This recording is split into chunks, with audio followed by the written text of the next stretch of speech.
What's going on, everyone? Welcome back to Real Reds Talk, and welcome to what I was just saying. It feels like the first news show we've done in a hot minute, even though we've done fucking hundreds and thousands. It feels like it has been a while. In fairness, but we've come back at the right time because there's Yeah. a lot of things to discuss and get into. So, as always, make sure you are leaving a like on the video. Make sure you're getting your opinions in the comments section as me and Shreyas go through the topics on the table. And yeah, let's just dive straight into it, Shreyas. I want to start off with, obviously the thumbnail is Richard Arnold, and we're definitely going to get into that. I just want to start with the De Gea story. I covered this kind of this morning, but Yeah. I want to get your thoughts on it because obviously it was a massive shock. It is coming from the one and only Neil Custard, so you know the script there. I Yeah. mean, I don't know if Sheikh Jassim's coming with him or not, but what was your thoughts when you saw that news story breaking?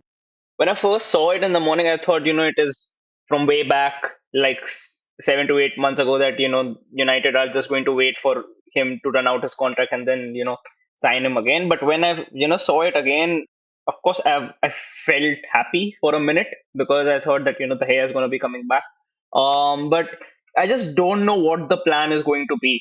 If the hair does end up coming to Man United, I think if he's satisfied with being a number two option, I think he will be very decent to have as a number two keeper, someone who's been at the club, who knows the ins and outs, has worked closely with these players for quite some time under Ten Hag. He's been there for a whole season, and maybe it helps out Onana as well because I think he might be able to help him in phasing into the squad much better, carry the weight of that, Manchester United goalkeeper much better because De Gea has done it for quite a considerable time. So maybe he can mentor him into that role.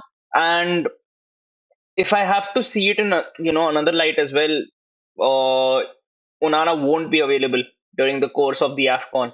So it's either Bindy or it's someone else if we actually end up getting someone else. So if Ten Hag does want the hair to come back, I would be one of the people who would actually be overjoyed because he's been one of my favorite players. So yeah, if he does come back, I think I think it would be I would say a good deal considering how Onana started this season.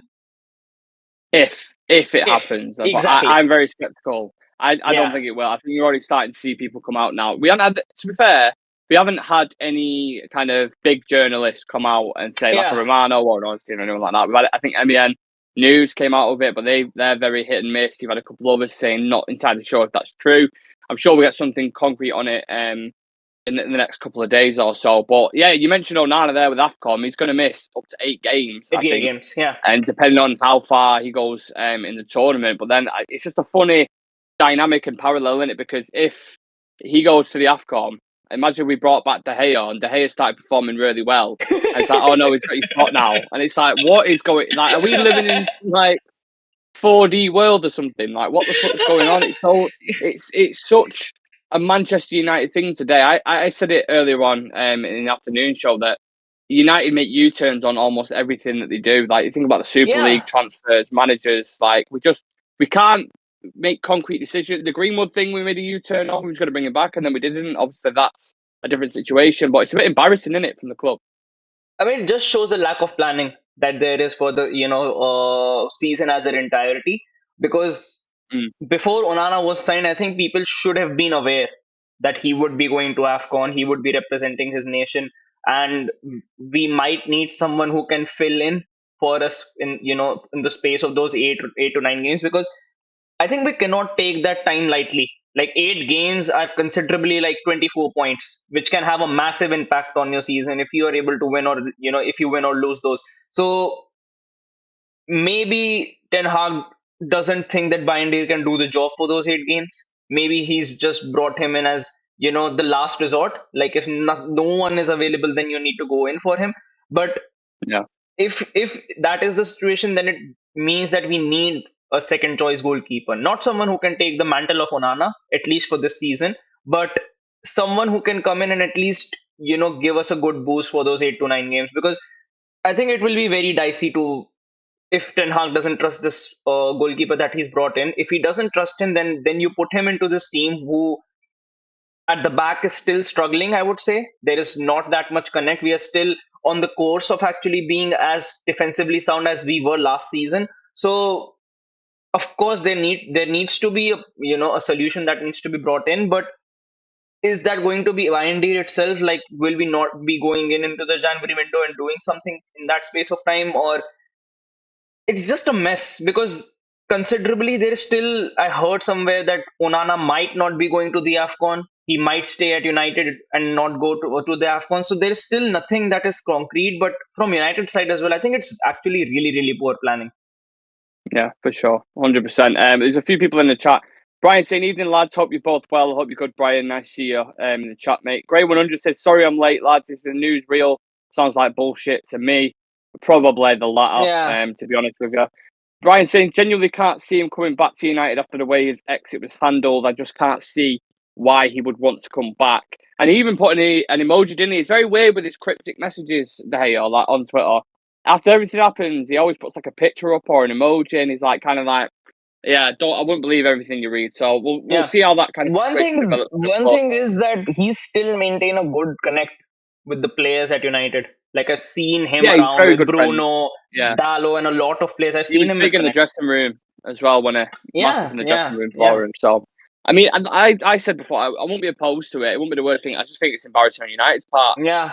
But If it had to the happen this main way altogether, then why not just give him the extension? exactly, exactly, because we are a reactive club rather than a proactive Yeah, club. That's why, because we've always been like that. So yeah, if there's any developments on the David De Gea situation, then yeah, we'll talk about that. But the main story today is going to be about Richard Arnold, and Laurie Whitwell put something out about him before.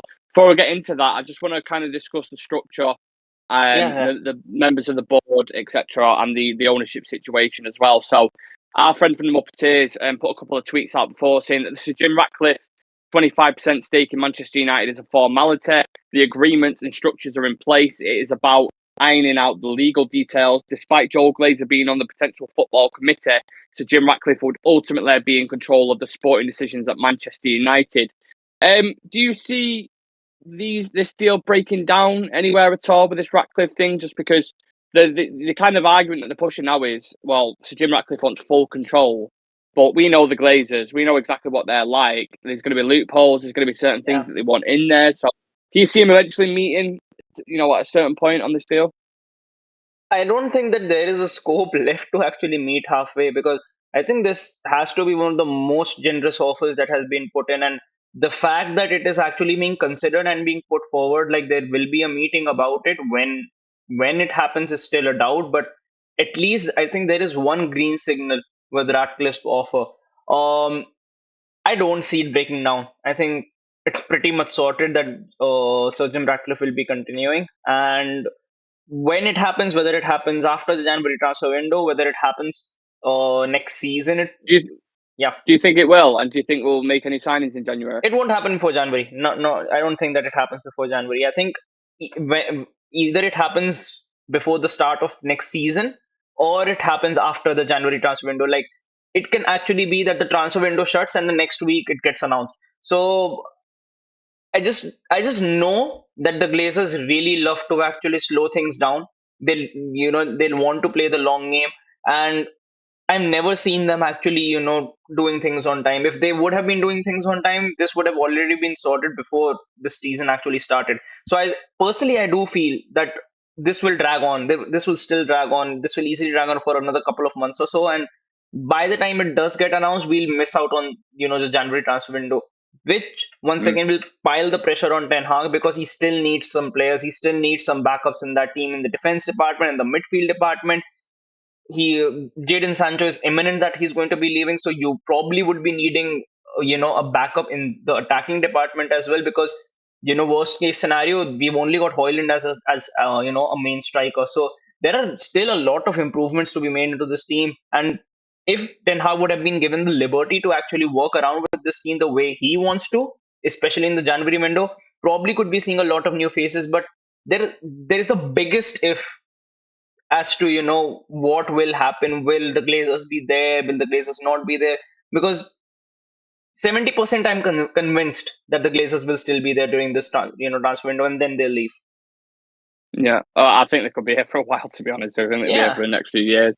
And one of the players that's being mentioned in the or potentially mentioned in the January transfer window. We're going to speak about as well a little bit later. Todibo, who's at Nice, owned by Sir Jim Ratcliffe. But there's a couple more changes being made at board level, and I said that quite lightly, to be fair. Big changes, let's just say. Apparently, there's an extremely high chance that in the end there would be a new sporting director and a CEO at Manchester United under Sir Jim Ratcliffe. Former Juventus CEO Jean-Claude Blanc is involved in discussions between Sir Jim Ratcliffe, top Ineos executives, and Joel Glazer. And then, of course, you had the news coming out from Laurie Whitwell as well that Richard Arnold is likely to move on if Sir Jim Ratcliffe, takes sporting control, which is obviously huge news. Do you think both Murtagh and Arnold, as simple as that, gone as soon as Ratcliffe gets in? I think so. Yeah, I think even if Sir Jim Ratcliffe came in, we all knew that whoever has to come in will be actually getting these guys out, because as a basic, like a bare minimum, we've seen it from both sides that they want a proper structure to be present at the club, whether it was Qatar or whether it is Sir Jim Ratcliffe. They all wanted a stable board. They wanted, different departments to be working at the best of their levels and appointing the right people for it. So to me personally, it never made any sense that they would be staying on after this takeover.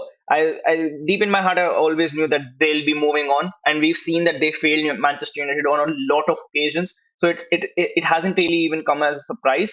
So overall, I think it's the right call as well. Getting the right people doing in the right job, because at least United will have a better image in the during these transfer windows. Not being able to offload our players whenever we go in for players, we end up paying 20 to 30 million euros more. It does have an effect. It does take a toll on the club. So maybe this is the first step to actually make ourselves better in that transfer window, in negotiations. Actually, getting people who can do these negotiations in that department, because these 20 to 30 million euros, the contracts that we offer certain players, like 350,000 a week, 200,000 a week, on the go, it makes it difficult to actually offload these players. That is one of the biggest problems that we have, actually, offloading Jadon Sancho, because I doubt anyone in Europe can actually, bear his wages for the kind of performances that he has shown at United. Like, I don't see any club going out for Sancho, first giving a transfer fee, or even if it's a loan deal, then giving him a contract of 350,000 per week. I don't see it happening. So if a proper structure does get introduced, maybe we can actually, move up a step in getting rid of the deadwood that is still present at this club. Yeah, it kind of got branded, didn't it, after Edward had left and Richard Arnold then went into his position, and then you had Murtagh. It got branded as it was like these new people and everything's going to change, and Richard Arnold doesn't want to be like Ed Woodward and make the same mistakes, but effectively nothing has changed really, has it? It's the same thing small altogether. details and stuff, but it's the same thing rebranded in a I think completely different image. if anything, their failures have actually got more publicized, especially during the whole Frankie de Jong and Adrien Rabiot thing. Yeah, I must admit the two names that have been linked, obviously Paul Mitchell being one of them, which we did a video on, by the way. So if anyone wants to know about Paul Mitchell and his background, do check that out. But the other one, that Jean-Claude Blanc, I haven't read much into him. I don't know about his background. I know he's done work at like Juventus and PSG and things like that. But I just think having someone top level who's professional, done it at massive clubs in Europe, along with Paul Mitchell as well, who hasn't necessarily done it with massive clubs, has he? But he's done it with smaller clubs where he's recruited huge stars. And the best thing, I think the best thing about him, for me, has been the age profile that he tends to go with. Like, I've never seen him make a signing that has been over 25 or 26 years old. It's always been the younger players that have been brought in under him. Yeah, for sure. You look at his work at Southampton, Sadio Mane, these kind of players, and then Tottenham brought through Trippier and Son for 7 million quid. It's exactly. What a fucking signing that is.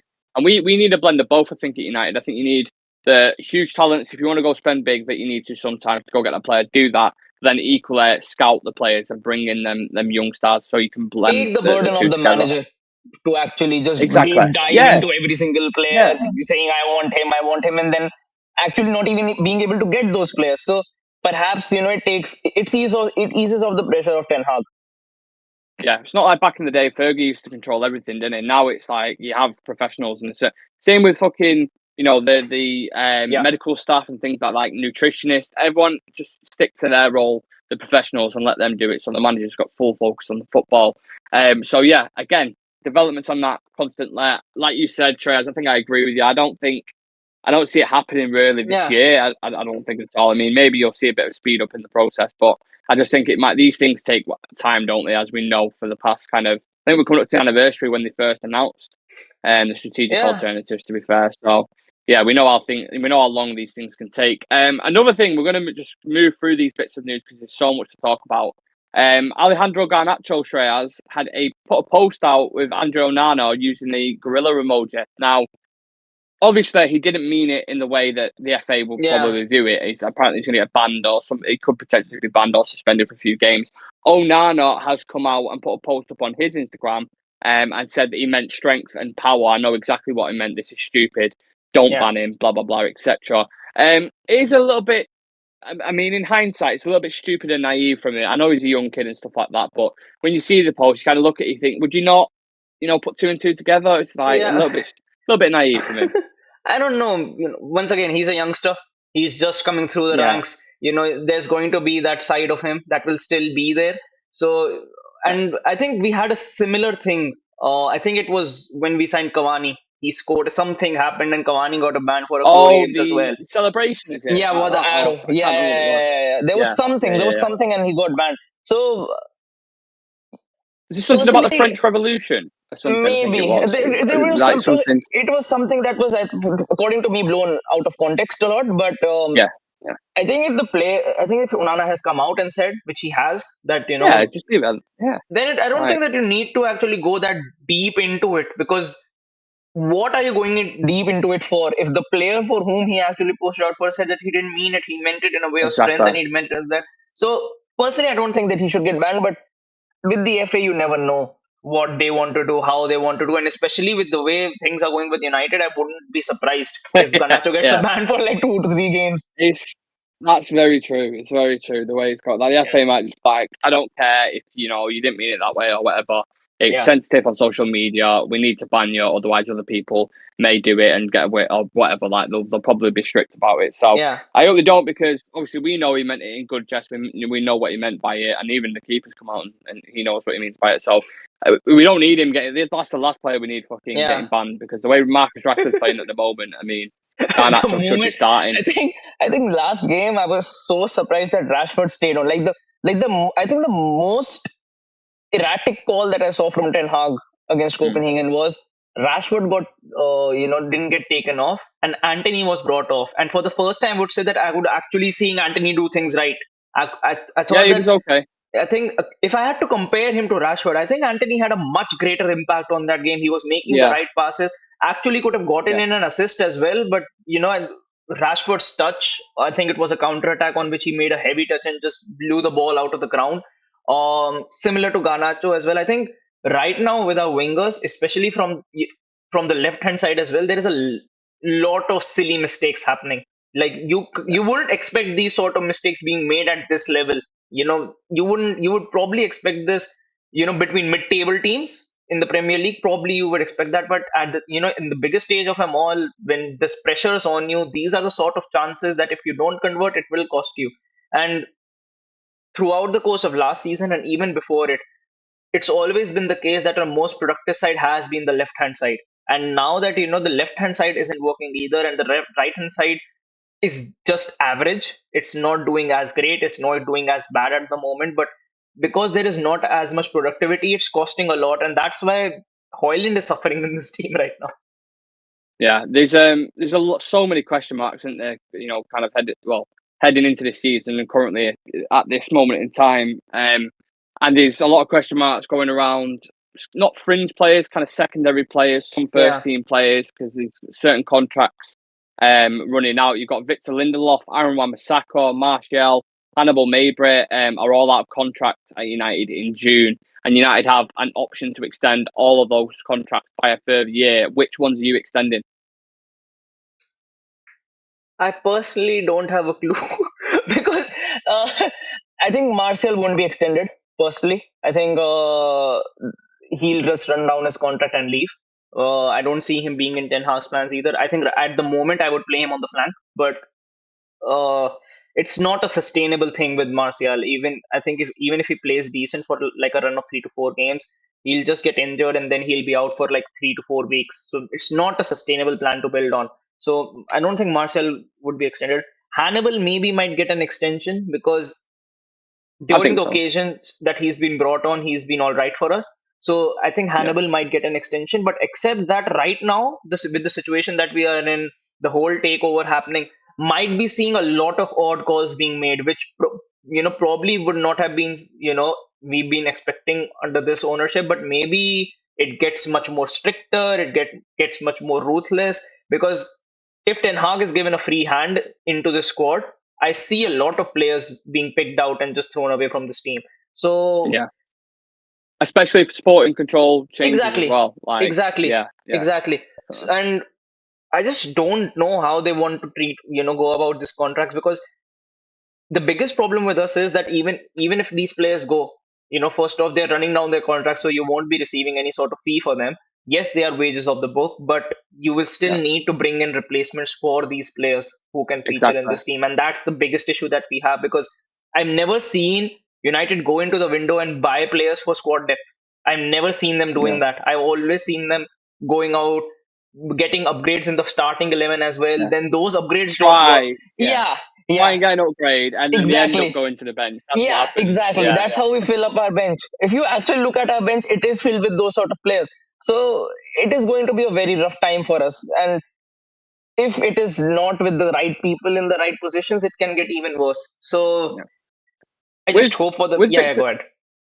I was just saying with Victor Lindelof, I'd happy keep him as a second choice. Same, I think he's same. okay. Yeah. I'm happy with that. Wan-Bissaka, keep him in the low competing. I know we wanted to bring in some like a Frimpong and a different kind of style of right back, but with the priorities around the pitch, you need to Yeah, bring and another striker, you need another centre back. I wouldn't do it. I think personally, I don't get the idea of actually, selling either of Wan-Bissaka or Dalot because personally, I think they're the perfect combination you would want on that right hand side because now, Dallo for a considerable amount of time was the only natural fullback that we had at this team. And I think Yeah. personally that he did well. He practically got us the 3 points against Sheffield United as well with his goal. Thought that he was decent against Copenhagen. Got Both a actually similar age as well. Yeah, both a Players. similar age. They're very young. Still got a lot, lot of room for development, and both bring out the best in each other. And especially when Hmm. in certain games, you might not need Anand Van Bissaka's services. You might need more energy and that attacking sense and those crosses being pinged into the box. You play with Dalo. Going away to a stadium, you are maintaining a lead. Uh, get Van Bissaka on, he'll shut down that right hand side. So I think personally, I would hold on to both of them. Even Victor Lindelof, I would say, because he's been the perfect utility player for us. He's been playing left back, he's been Yeah. playing right back, he's been playing centre back. So if people see him as a player who they would want to be starting for us week in and week out, no. But for someone who can fill up the bench, who can be brought on as a reliable player to just see us out in certain games, I think Lindelof has been doing that. And I just think personally in the defensive department for backup like what we're doing with Maguire, probably Lindelof can do the same task for us as well, especially on the fullback position as well. Yeah. It depends if Lindelof's happy doing that as well. That's the thing. If Yeah, he's okay with being that second fringe, because he could probably go to an Inter Milan or Benfica or yeah, yeah, wherever it is and become a first team footballer in the Champions League, obviously on less wages. So that's kind of the decision you have to make as a exactly. footballer. And that's kind of a step down in that sense, obviously from Man United to a club like that, with all due respect. One player who's looking to make a step up is Jean-Claire Todibo, who according to Richard Romano, would love to join Manchester United. He's really attracted by the opportunity. You've got the Nice link with Sir Jim Ratcliffe. Obviously, he owns that club. He's a player that's there. The price that's been reported, 30 to 40 million pounds for a 23-year-old who, is more than comfortable defending 1v1, is good in the kind of half spaces, not the half spaces, in the wing back spaces, can cover over there. Everything I've seen of him, he looks like a fantastic player. I remember Chivy mentioning that he's injury prone, but I had a look at his injuries. I was like, he isn't. He's missed 35 days in his whole career in for injuries, so he's obviously not. And you've got Nice here, who could become that kind of feeder club. Would this be a viable option for you and for the people in the chat? Let us know. Would you take Todibo as your centre I back? would, Because like I mean, Varane biscuit, his legs are going, aren't they? Varane's yeah, legs. yeah, and I think we need someone who can be there. especially to back up Varane, because we know you cannot expect Varane to play 5 games in a row. I think when you get 3 best games out of Varane, just rest him for the fourth and then play him in the fifth. Just give him that rest. Um, I think Todibo can be a good player. Personally, I think when it was brought down to 2 players in the summer window, I think it was Pavard and Todibo. They were my top 2 picks from the rest of the players that were being there. Yeah. And now that Pavard has moved to Inter Milan, I think Todibo is a viable option, because one thing is he will also help in boosting the longevity of that centre back partnership. Martinez and Yes. Todibo, it's something to Alessandro build on. Todibo. Yeah, and it's something to build upon that won't run out after the course of 2 years. Like, you can build on that partnership for the next 4 to 5 seasons, which is long enough. You Yeah. solidify that core in the defense, and just bring in finishing touches onto the bench or onto the first 11. That's all you need. So it would be a smart signing. Maybe Sir Jim Ratcliffe owns knees might help us get a discount, like get like a loan to buy deal or something Put in like a that. little word Yeah, there. yeah, I don't know. yeah. Like 30 million is the fee. Just make it 10 or something. Just to help us a little. Probably help our image as well in the January window. But I think overall, I think Todibo can be a very decent player. Um, Yeah. he's a player who is going to be for sure moving next season. I don't think that he stays at Nice another season. So maybe the move to Manchester United is his next step, because he has played in a big club in Barcelona before. So it's not that he'll be, like completely odd, or he wouldn't know how to, maintain himself or conduct himself at a big club. He's been at Barcelona. He knows the air surrounding these sort of clubs. So I think he'll be a safe option, especially because of the age. Because even if it doesn't work out, you still have the opportunity of letting him go when he'll just be like 25 or 26. He's ready for the step up. I fully believe that. From what I've seen of him, he looks really, really good. More and more people joining the chat now. I've got 2 things planned, okay, for this end of the show. One we'll get into very, very shortly. That's a head-to-head, which I will do. But what I want to do is I want to go through Erik ten Hag's signings over the past 2 summers, and I want you to just rate them simply out of 10 for you, how they've done so far. Yeah? Yeah. You good with that? Yeah. Okay. So, Andre Onana. Average. Yeah. Okay. I think give me an out of 10. Give me out of 10. 5 on 10, because he just got us Has that through gone up that Copenhagen. since the last one? Yeah. He If we boosted would've himself by 2 before the scores. game. Yeah, I imagine. People get involved with this as well. Onana out of 10 signing. Yeah. Let me know. Lisandro Martinez. 8. Yeah. Obviously, the injuries is a bit. Yeah, that's the only thing that I'm marking now, That because wasn't him. if you take out injuries, he's the best signing I think we've made under Ten Hag. Yeah, unbelievable. Terrell Malacio, again, injury hit this season, but judging off last season. Judging off first season, 7. Judging off first season, 7. I think. Because my reason is he pocketed one of the best wingers in the league in Mo Salah, and he did a good number on Riyad Mahrez as well in the Manchester derby. So during the space of time when we had an issue last season that we had to play Luke Shaw at centre back and Malacia was being played in the left back position, for a youngster who we got in, his first season in the Premier League as well, I think he did quite well. Like, genuinely, he did quite well. So for me personally, I think in a way, once again, he helped Luke Shaw reach a better level last season as well. So I think for me, he would be 6.57. What would you make of Serge Reguilon? I understand it's a loan, but since he's come in, what do you think? I think even him, I'll give him a 7, because since when he did come in, he was practically one of our better players in this team. Yeah, and he was one of the players who we didn't want to sign. When it was being discussed, we wanted Cucurella. So personally, I would go 7, because I think now that he's in and he will be featuring for us in the Manchester derby as well for sure.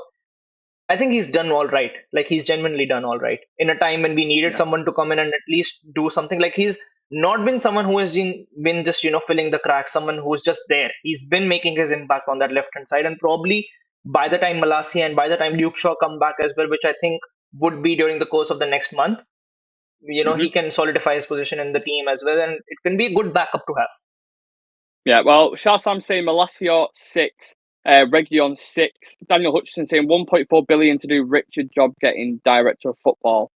I don't get that. I don't know if that's what it means. Spend. I'm not entirely sure. But yeah, more people get involved. What do you think of the signings as we go through them? Who we got next? Casemiro.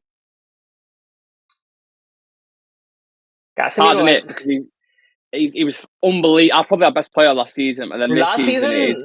last season he was, and even this season I think he's got the most goal contributions for us up until Yeah. now. So it's hard for me to actually mark him down, because if I mark him down, it just means that who's left. If I mark him, I think he needs to be a I'll be 7.5. honest though. Yeah, you got to be honest in 7.5. your assessment. I think 7.5 would Yeah, probably be fair. To be fair, I think it's not down 0.5 just because his performances exactly. And recently. the biggest problem is that even with Casemiro, I can't really mark him down for how he's been playing, because it is not entirely on him, the role that he's Exactly. been specified.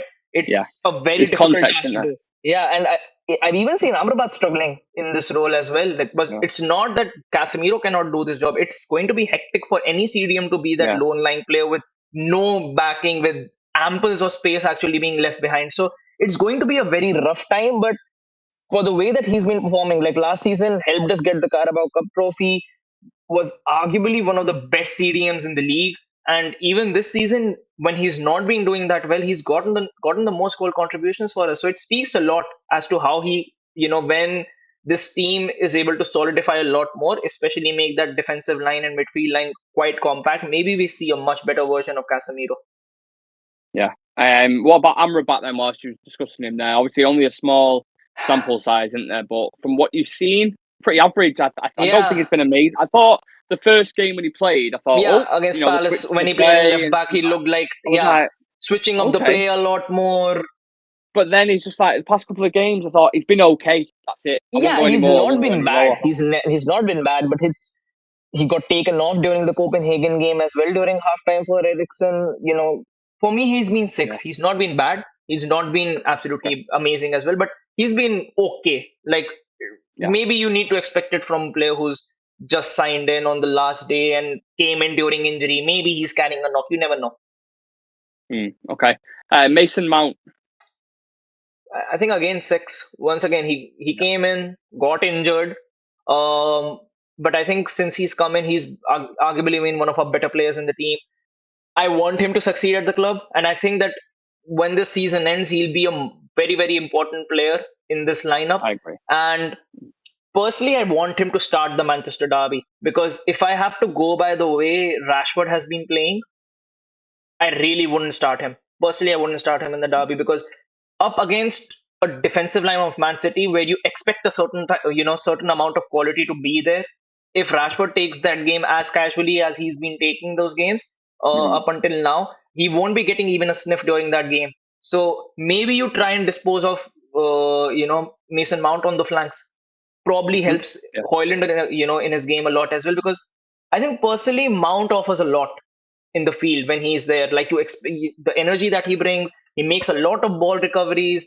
I think we still just need to find where he slots into this team, whether he fits That's in as it. a midfielder, as an attacking midfielder, or whether he fits in as a winger.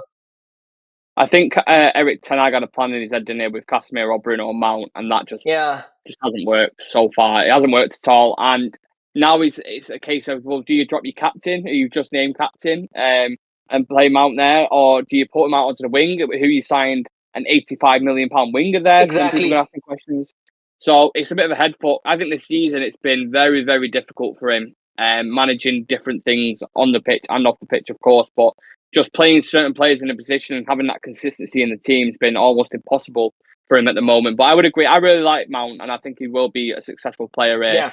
Yeah, But he needs to get into the team comfortably and play consistently he week needs in week out. I minutes, think at the because I moment. think he didn't get a minute against Sheffield. He didn't get a minute against Copenhagen. So I No, am expecting him to. same, I think same. McTominay needs to be benched, personally. I know Yeah, that he's been go. scoring, but I don't think that he should be If you starting want the him to derby. score, bring him on as a fucking sub for Yeah, 10 minutes.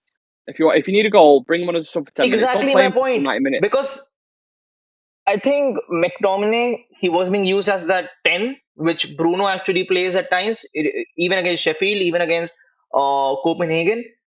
I think if you put Mason Mount in that role, he can offer you much more quality. He can offer you much more precision, and especially when you need to pass through the lines, against sort of teams that you want to break down, I would play Mount or even Ericsson, Yeah. because I think even Ericsson has been quite decent in these sort of matchups. Well, whilst you're on Ericsson, he's the next one. What would you rate him on a free? I know he's a bit of a stopgap, but what would Yeah, you rate him? I think 6.5. I'll Okay. rate him. The reason being, Yeah. no one expected Ericsson to have the sort of impact that he has had when we signed him. Like Yeah. when we signed Ericsson, we expected him to just be a backup to Bruno Fernandes. But he came Yeah. in, he became a starter. I First think he team player. got like 7 assists last season through midfield. Even this season, in the past few games as well, when he's come in, he's looked very good. He's looked, an efficient ball carrier, someone who I think Ten Hag trusts in him a lot. A For footballer is what the Yeah, words that he keeps using yeah, in it. Like when exactly. he got asked about Casemiro and he said, "Why'd you take him off?" He went, "I needed a footballer on the pitch," which is pretty damning. Like saying that, Yeah, just control. But then he has his flaws equally at the same he does time. So have it's his like, flaws when it comes to tracking back, marking the runners. That's where his yeah, game is not there. But moving forward, if you need someone to ping those balls in, I think Ericsson is one of the best that we have in the moment, because I think right now Bruno is facing a hard time settling into this, whatever his role is right now in this team. But no one Ericsson, knows. No one yeah, knows what his role is. but I think Ericsson has Yeah. been decent. And the reason being, he doesn't lose out on the ball a lot. When he's in position, he knows how to scan the environment and just take care of Yeah. the ball. But this is why we needed Frankie de Jong. I know I understand what you say at Barcelona, and I know this is a long dead thing that's put in the Yeah, past now, but this is why we yeah. needed him. Because Frankie de Jong can bring that control and that creativity of Ericsson, but he also has off the ball work where he can get stuck in, he can be physical and do that work, right? And he's defensively quite sound as well. Yeah, that's what I mean. He's played at centre back before, hasn't he? I think for the Yeah. Netherlands, so he's definitely up there. Superfly says Mount is crap. 6. You've got Stephen Lilly saying, I don't understand why you would drop Rashford for this game. He loves playing against big teams. Rashford will score on Sunday. In fairness, right, there's two sides to this. So Yeah. I agree with you. I agree with you to a certain point, because last season at Old Trafford he scored the winner against top 6. His record is really, really good, but the past few games have been so poor. He should have already been dropped by now, and he Yeah. hasn't. So we're kind of he may score on the weekend, and we'll be like, right, that's fine. He's kicked back into gear now. But do you really want to hope on that for that to happen against City? Like, I don't know. It's I a don't know with big me gamble to personally. make. Personally, I would say it Yeah, is genuinely a big gamble to make. And I get why people would want Rashford to start, but they need to hmm understand what is Rashford's confidence right now in this team. He's not been yeah, making the right decisions at all. He's not been passing the ball when he has to. He's not been shooting the ball when he has to. It's been piling up I would say it has been piling up a lot of pressure on Hoyland as well, because if he would have gotten those balls at the right opportunity, I I know that he'll convert those sort of opportunities. yeah, But he's not been getting that. Rashford has not been as effective. And the worrisome part about it is, if you look at our forwards, Rashford has got the most minutes on the ball. Hoyland has got the mm, least minutes on the ball in that attack, which is actually yeah, a very, very worrying stat. And when you got a winger who's got that much of the ball and he's still not able to produce, it just shows that he's not at the best of his ability right now. yeah, Personally, I would say bench him. If you yeah. need to use Rashford, you can still use him on as a sub. Maybe it works out Yeah, better that way. reverse it around. Yeah, Yeah, yeah. yeah, yeah, Maybe give yeah, Garnacho a run out. Maybe give Mason Mount a run out, because I think personally I would utilize Mason Mount in this sort of a game, because against City you need definitely. more trickery up your sleeve. If you just have to rely on pace, City will just cut you apart. So Better yeah, better decision makers as well on the ball, and exactly. that's what Mount is. He's got a picture in his head. He sees it. He does things within split seconds. Works really hard. I would put him there. Anthony on the other side, Treyas as a signing. What would you rank him? It's not great. I don't think so far for me personally.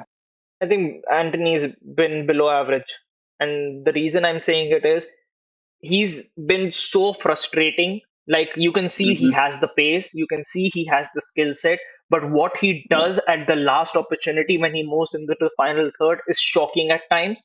And you expect, I do know that the price tag is not his fault, but you yeah, do expect certain things to be made right, especially with the kind of backing that he's got from Ten Hag as well.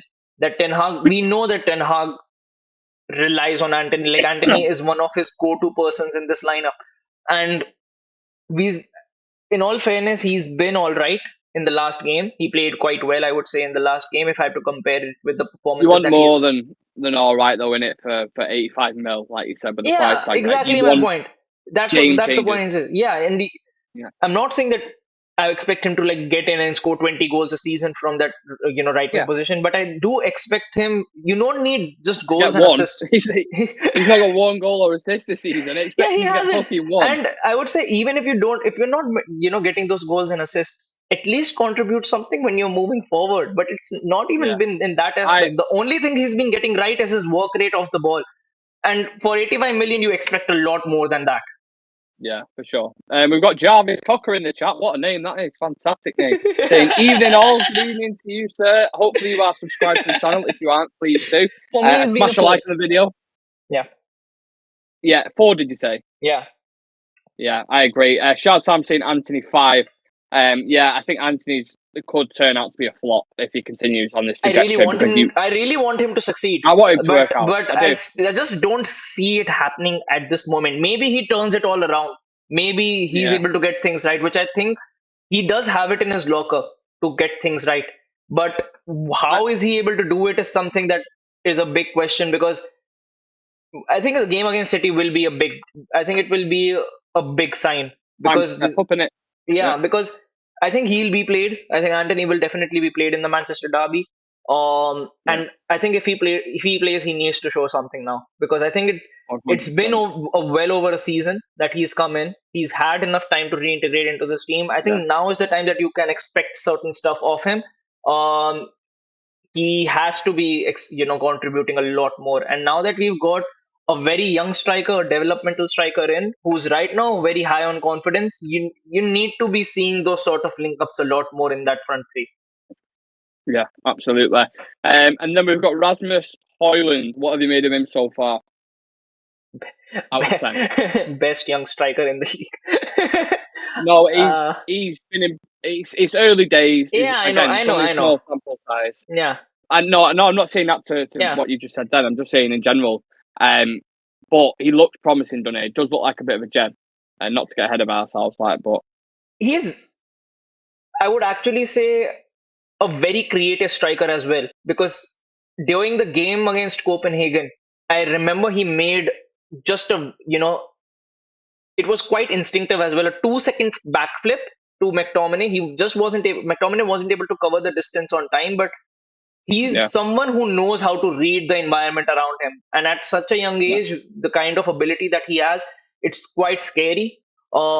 He's not someone who loses his calm when he's around the box or one-on-one with the goalkeeper. He knows when to chip, he knows when to shoot. And I think with Højlund, I see a lot more promise. If I have to compare Højlund and Anthony, I would say Højlund has a much, much better chance of actually cementing his place into this team for the future, if I have to compare it with Anthony.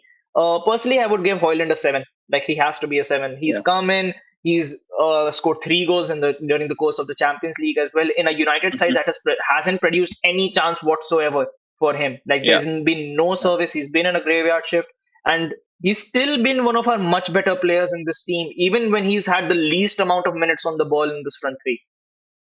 I think back in the day, people would talk about having a target man, or he's a type of striker to running behind, or his type of striker to link play and do this. He can actually do everything. Like, he is the definition of Thanos' glove. Like, he's got quite complete in his game. He's really, really good all around. He's quick as well, which is all Galatasaray. That little dink, that goal there, like, he's shown his pace there. So I would go 7, maybe even push up to a 7.5. I know he hasn't scored in the league yet, but I just look at his promise and his potential, and I think he will.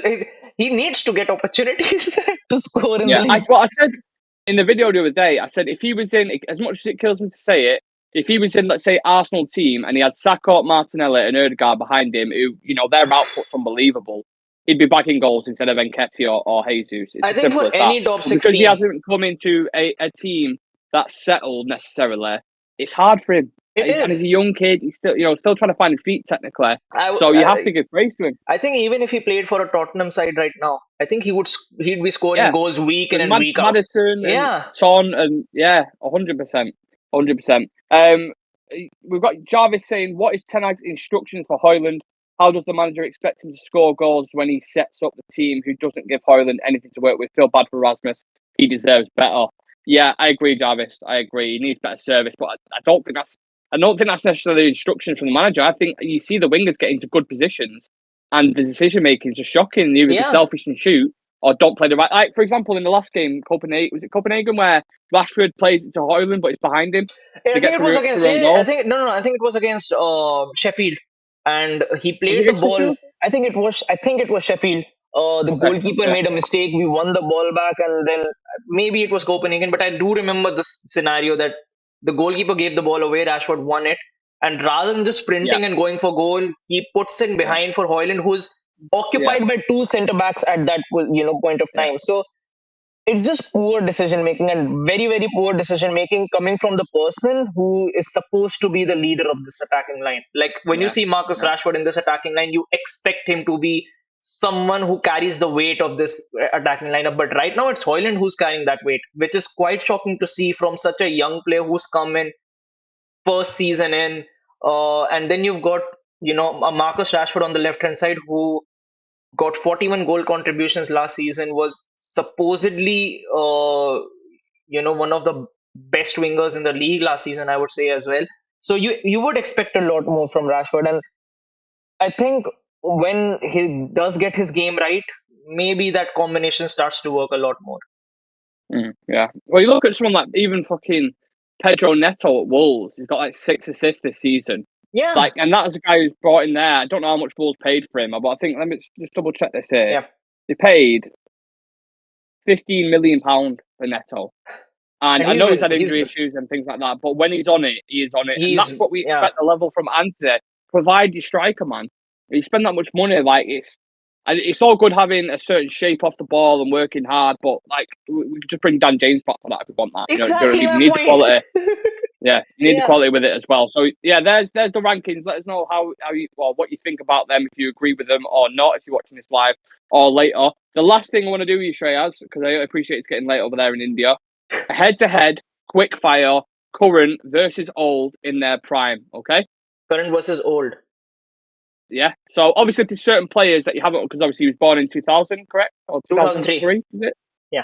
2003, yeah. So obviously certain players you may not have watched, so you can just skip him or whatever if you haven't watched much of them, yeah? Right, so we're going to start off with one. Mohamed Salah or Hazard in the prime? The chat. I need the chat, because you are going to have the deciding poll here. Salah or Hazard in the prime? Who's better? Let me know in the chat. That's so tough. That is so tough. Yeah, because it's not about their careers, it's just about their best season. And Hazard was unplayable at Chelsea. He was unplayable. Yeah. He was one of the wingers I desperately wanted Manchester United to sign in, because he was a menace. Well, when he was at Lille, we went in for him when he was at Lille, didn't we? Yeah. It was a couple of clubs in for him, and obviously Chelsea ended up getting him. We're like, what could have been? What could have been? Chivy's saying Salah. I think it has to be Salah. I think it just has to be, because for what he's accomplished, and even I have to say his best season at Liverpool, he won the Champions League. He has won a Premier League as well. Yeah. I think when it matters, Salah, Mo Salah. Oh, okay. Harry Kane or Rooney? Rooney. Rooney. Yeah. Kante or Gattuso? I don't know if you watch much of Gattuso or not. I have Conte. I've seen much more of Conte. Okay. Yeah. Alisson or Petr Cech?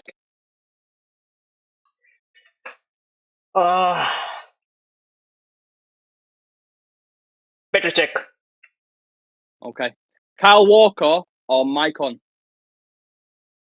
Once again, I haven't seen enough of Maicon to actually make an opinion on it. So Walker. That's fine. Rafael Varane or Nesta? Nesta. Has to be. Nesta. Yeah. Kevin De Bruyne or Steven Gerrard?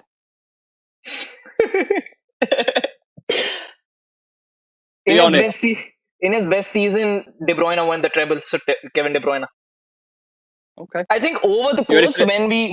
when De Bruyne retires and when we look back into it, I think we'll be saying that KDB was one of the best midfielders to play in the Prem. Yeah. Chive has gone with Rune, Kante, Cech, Maicon, Gerrard. That's fair enough. Yeah.